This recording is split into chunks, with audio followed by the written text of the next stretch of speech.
Well, in this video, we're going to go ahead and show you how to run brake lines. This is a Model T frame, a Spirit frame. Just now starting to assemble it. And it's going to get power brakes. So on this one, we started by putting the master cylinder and the booster on. This is a chassis that's been assembled now. And we've got the booster on. We've actually drilled and screwed in the proportioning valve and the brake light switch. Got a lot of the components on, our front end is on. So you can see we've drilled and put our through frame fittings in. So we start with that. We've got front and rear through frame fittings. And here's the rear. There's two different styles. This style, we'll have to put just screw it into that. This style here has got an AN fitting on the end of it. So this is going to get four-wheel disc brakes. So that'll be a braided line coming off of the through frame fitting. So we like to run the lines underneath, although you got to be careful if you jack the car up that you don't crush your lines, but you don't see it from either side. It's a clean look, but we run a brake line down the left rail, down the right rail, bring them together, cross them, and put them into a T right behind the cross member. We bring the line into the brass fitting that has the brake switch, and then we use a proportioning valve. From the proportioning valve, it goes back to the front side of the master cylinder. Again, this one here has a booster as power brakes. You can see our brake rod comes forward and the brake pedal's on the chassis. This is a standard setup for a Spirit 23. We also have the same setup for the pedal, only it's a little different if you don't use a master or a booster. You can use a Mustang 2 master cylinder. This master cylinder happens to be from a Corvette. From the back side of the master cylinder, we come up over, put a T here again, and we run it on the frame, not the rear end. And it's possible to come down with just one fitting, put a T down here and run across the rear end to do the other side. But what we like to do is run it down a braided steel line, an AN fitting coming down, and then it goes into your caliper. So this is what a completed set looks like. And what we're going to do is we're going to run the lines on the blue car. And I'll kind of give you an idea of what it takes to bend lines and make a double flare, and just go ahead and get your brake lines run. We're not going to get real technical into all the aspects of brakes, but we are going to at least go over what it's going to take to run the brake lines and get the plumbing done on your T-box. So before you get started, kind of take a breath, get your tools ready. I've got a tubing bender here. It kind of bends at several different sizes. That'll be handy. This is for straightening the line out. I'll show you how that works in just a second here. I've got a hydraulic flaring tool. It requires a double flare for brake lines. So this is a pretty handy tool. I'll show you how we're going to use this. You can do a standard one that you just crank down them. They're not that expensive. I got a little tubing cutter here. Now if you get a Spirit kit, we have a brake line kit that comes with all the parts that you need. I'm not going to identify every piece here, but it comes with the different fittings and the T's and the banjo bolts and the banjos and your crush washers. So you'll have all the parts you'll need there, and it's got the braided lines with the AN fittings. This is one style of the through frame fitting that we have, and we also have the other styles. So there's going to be different parts and pieces. And then it comes with a roll brake line. So you'll kind of take all that and start making it to length. Put a flare on one end. Put the fittings on. Make sure you put the fittings on before you put the flare on, or at least if you're doing the second one, otherwise you won't get the fitting over it. But we'll go ahead and get it ready, and I'll show you how to make a flare. So I went ahead and bent the first piece. I've already put the fitting on one end. This will go into the proportioning valve. I bent the tube. The tube comes around to go into the master cylinder. You can see on a Spirit frame, when we put this box on, or the bracket for the master cylinder, we've already got a hole cut in there. We built a couple of them already, so we kind of know what needs to be where. That was our main intent and purpose in the beginning for doing the turnkeys, is to work on our engineering, and now it seems that we get more turnkeys than we can possibly do. So anyway, let's go ahead and make a double flare. So you're going to want to start by getting your brake line clamped into this block here. So what this block is, it just holds the line when it goes into the tool. So you can just put it in, and you don't want it past the end there, but I don't like to leave it right. I'll just go slightly to the inside of that.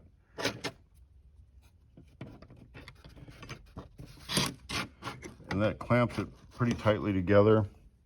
So you can see how that's sticking out of there, but there's a bit of a gap there. So once you put it into the tool, you put it into the tool and you can clamp it down, and it's ready to go.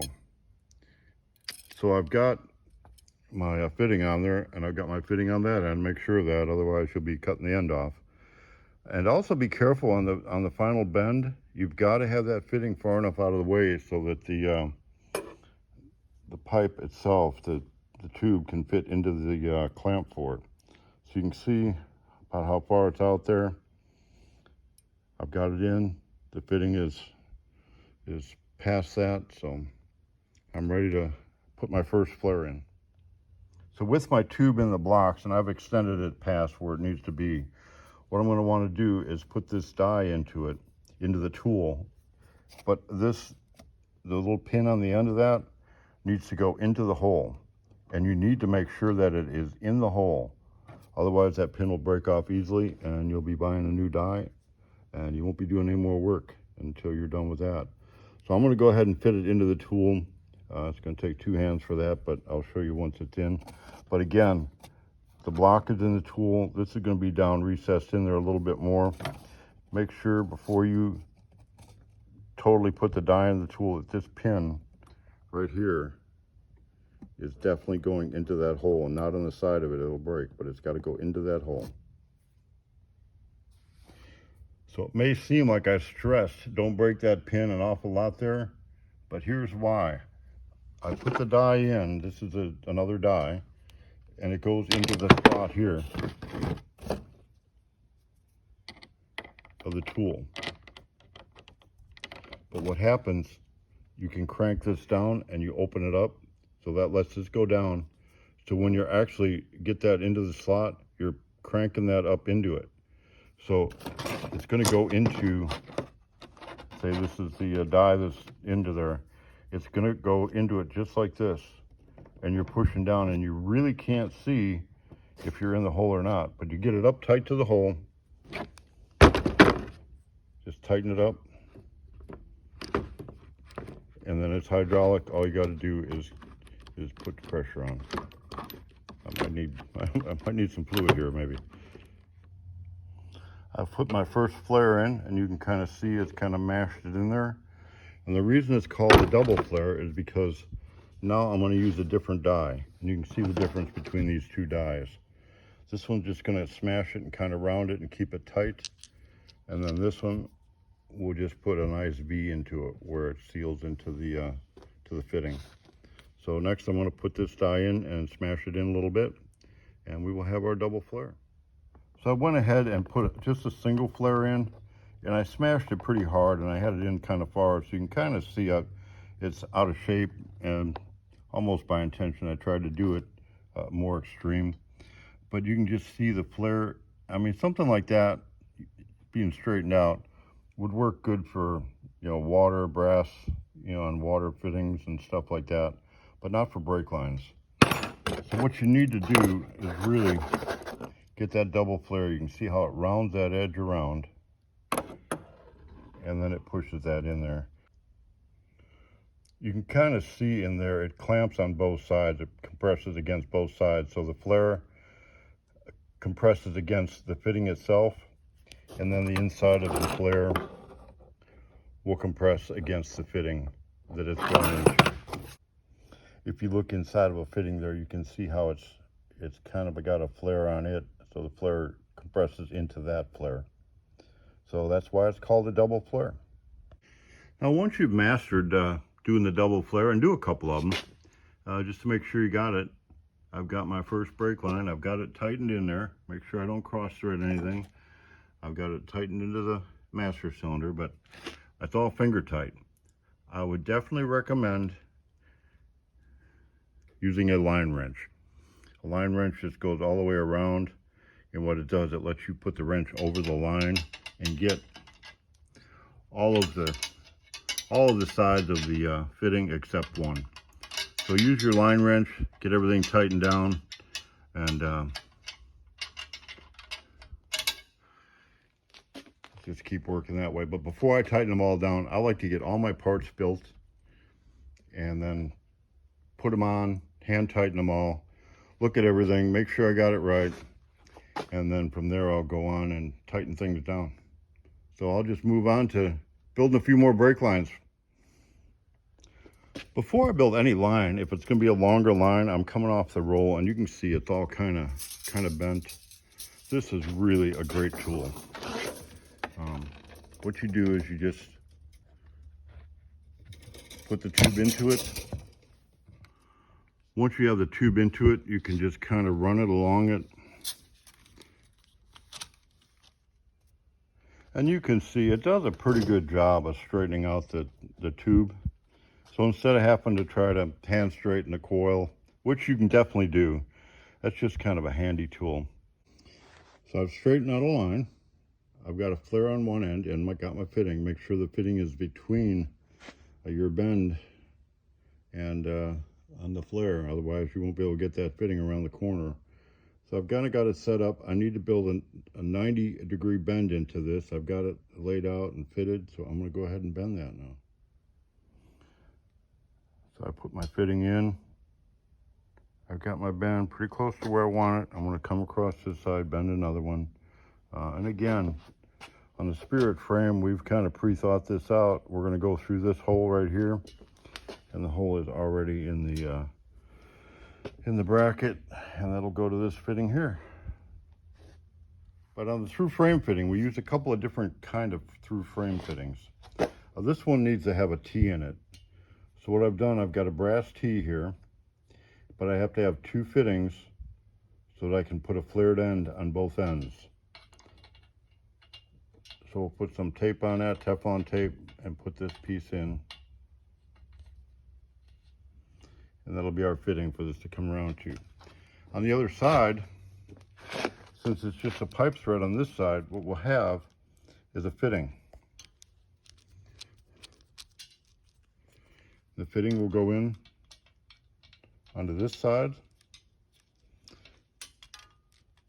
pipe thread on one side and an AN fitting on the other. So then we've got our braided line here, and the braided line is going to come off, and we'll just go right onto that. The braided line comes already done with the fittings on it. So this will be there, and this will go to the caliper. So you can see it'll come down to the bottom here of the caliper. And what we'll do is we'll put our banjo bolt in there, and the banjo and the crush washer. So we'll just move around the corner and keep on bending lines here. As you run your brake lines, the shorter ones, you can pre-bend and fit and then put your fittings on. I've got the shorter one here coming down around underneath going to the master cylinder. I pre-bent all that. I've got the one coming up and around over this way. So all these are pre-bent. But once you start getting into the longer lines, you may be better off to bend it, come around. I put the clamp here. What I did here is drill and tap a 1/4 inch 20 stainless screw.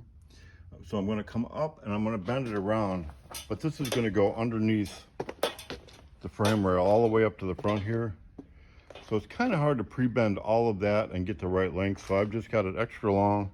I'm going to go ahead and bend it from this point on, and then put the fitting on it when I get to where I want to be on the front.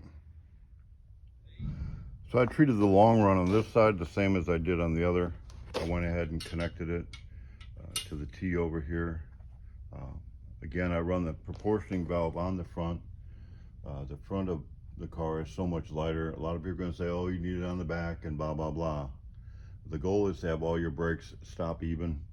And what you're going to need to do is cut the pressure down in the front so that when you're on like a slick concrete or on gravel, your front tires don't lock up first and push. Anyway, I got it all put in and down, bent to where I want it, and it's going to go up under here. I know the right size now. So what I'm going to do, I'm going to have to straighten this out a little bit to get that flare on there with the fitting. So I'll straighten it out and rebend it and put the last flare on. Now that we got all our brake lines run, it's time to go ahead and connect the lines to the calipers. So we've got a braided hose coming off with an AN3 fitting. Now in the caliper, you're going to need to put a banjo bolt and a banjo. And you can see these two brass washers. These are crush washers. So one goes on each side of the banjo, and it will go up into the caliper here. You can see on this side I've already installed the banjo and the banjo bolt. Put on the braided line with the AN3 fittings. Connected it to the body through the through frame fitting, and it's all plumbed back to the master cylinder. If you leave this a little loose, you can kind of twist it to where you want, get the shape of it, and then tighten everything down. It will hold that shape pretty good. In the back, we do the same thing. Up underneath the caliper goes the banjo bolt, the banjo, crush washers. We've got the braided line. You can see on this side we've already got it all attached. Again, if you leave everything a little bit loose, get your lines bent to the way that you want them to be, and then tighten it down. It'll pretty much hold that shape then.